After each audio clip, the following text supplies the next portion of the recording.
Hello, everyone. Today is March 31st, 2020.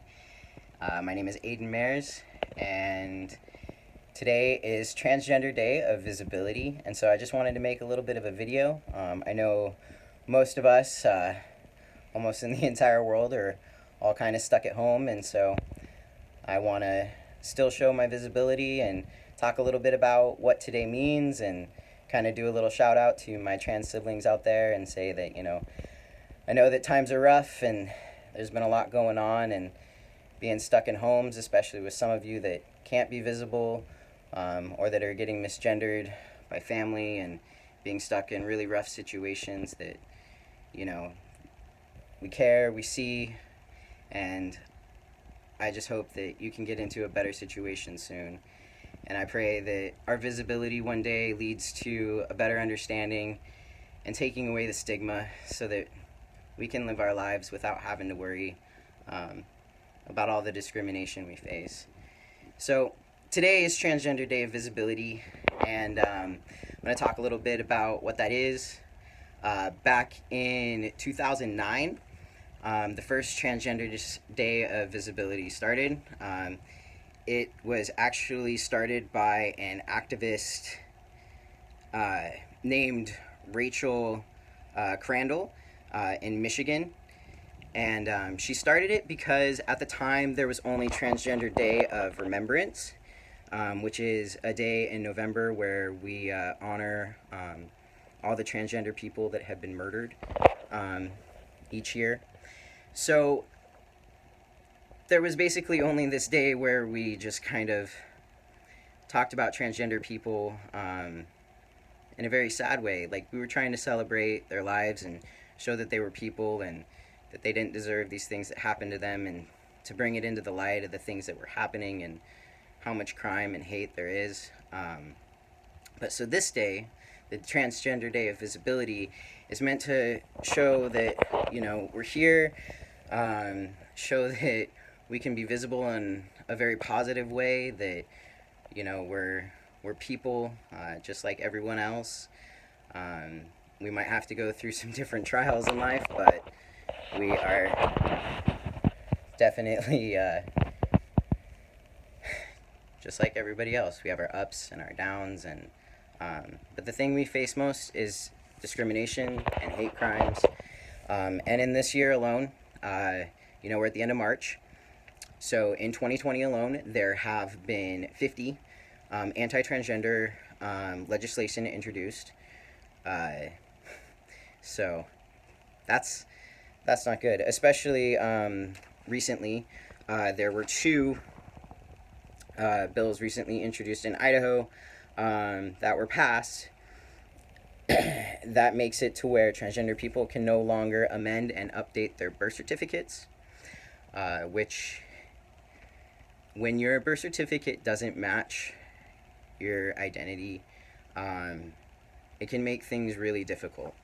So when I first started transitioning, testosterone and I worked really well together.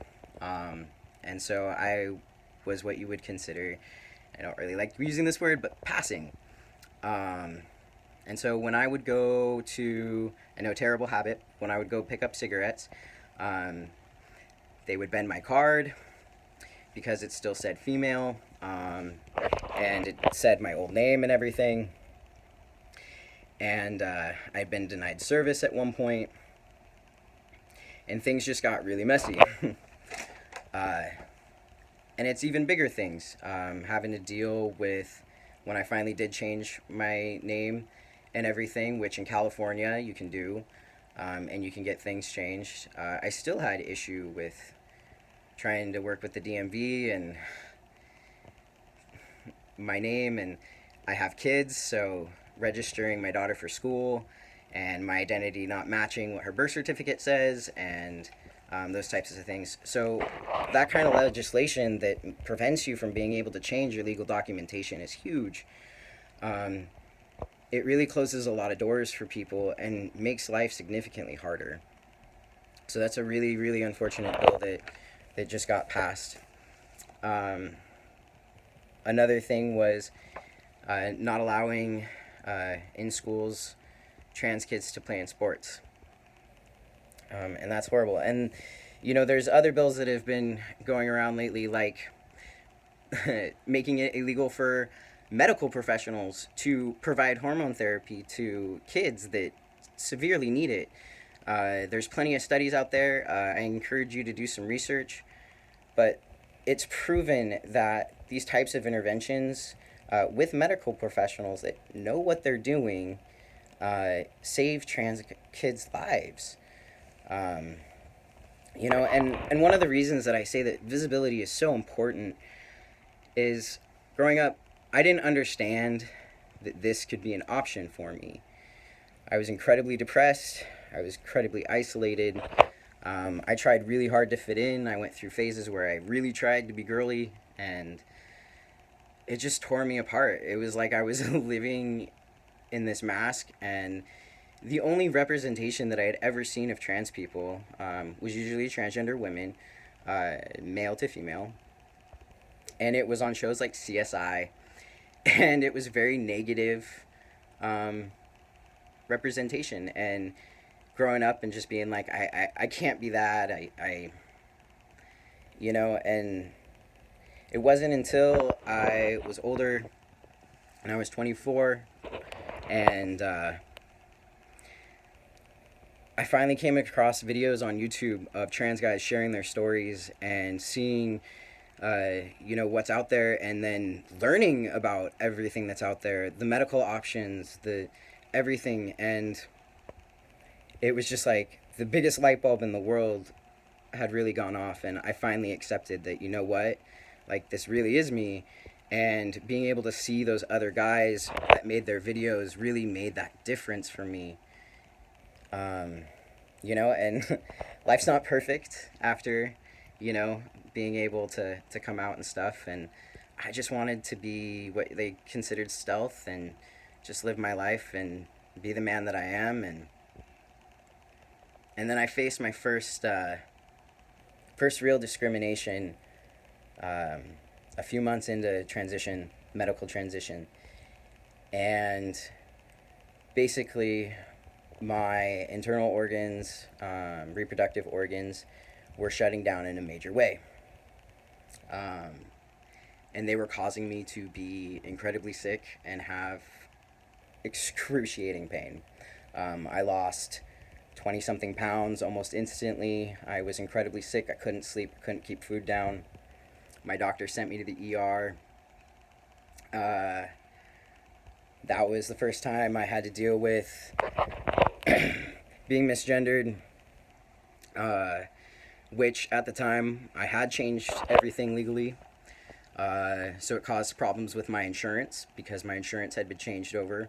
So the hospital had put down female when I, had told them male, and so I had to do a lot of crap to get my insurance to even cover the visit.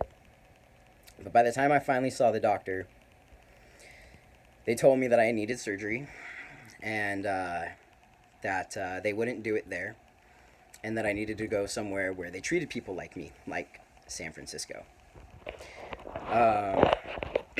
I had a friend with me. I mean, we both were in absolute shock. I had never, ever experienced anything like that in my life. So, luckily, there was a nurse in the room, and I'll never forget, she was a traveling nurse. She said she was from Florida. She wanted to make sure that I knew that she wasn't really associated with the hospital, that she traveled around and worked in different places, and she said that this is absolutely discrimination and not okay. All the doctor offered me was pain pills and anti-nauseas and sleeping pills, and I was just like, no, like, this is ridiculous. My doctor was furious, because I'm very lucky and my regular doctor has never treated me different. I had to call 7 different doctors in the area that could do the surgery. They wouldn't even look at my medical charts. So I had to get lawyers.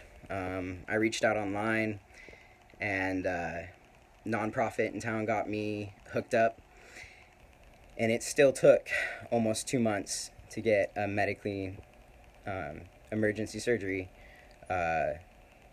By the time I was out of surgery and done, after having major surgery, I felt amazing. You shouldn't be in less pain after major surgery.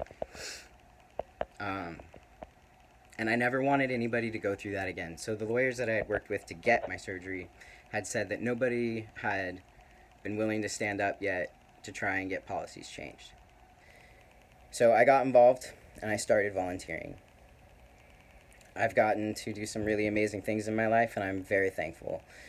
I get to speak and educate and do safe zone trainings and talk with doctors and nurses, and I get to do some really amazing things.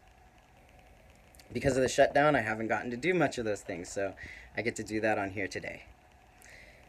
Visibility is so important. I'm a human being. I have feelings. I have 2 daughters. I hike and I camp. And I live my life. And it's horrible that we live in a world that judges people just because of something like being transgender, which here's an education. Transgender is an adjective. It is a describing word. All it means is that the person does not align with what they were assigned at birth. That's it. So you're either cisgender or transgender. Cisgender means that you do align with what you were assigned at birth. Okay? Transgender is a massive umbrella term. There are so many identities that fall under transgender. Again, all it means is you just don't identify with what the doctor said you were when you were born. That's it. I'm FTM, and that falls under the transgender umbrella, and that means that I am female to male. Everybody expresses gender differently, or lack thereof. And every expression of gender is valid. We're all different. We all have things that we like and we don't like. We all have our own styles. But we just want to be respected, right? That's it. Use the correct pronouns. They're not preferred. They are. I use he, him pronouns. And, be respectful. Ask questions. But also know that just because you know a trans person doesn't mean that they are obligated to teach you. The internet is full of so many resources. That's how I started learning. And I've gotten to be educated in many, many more ways, but there's a way to start. Google. Get educated. We're all stuck inside. If you want to know, the answers are out there. But for all my trans siblings, I just want you to know that today is our day to be visible. If you can't, I understand, and it's going to be okay. There's always hope. And this is about showing that, we are just people, and this is our time to shine.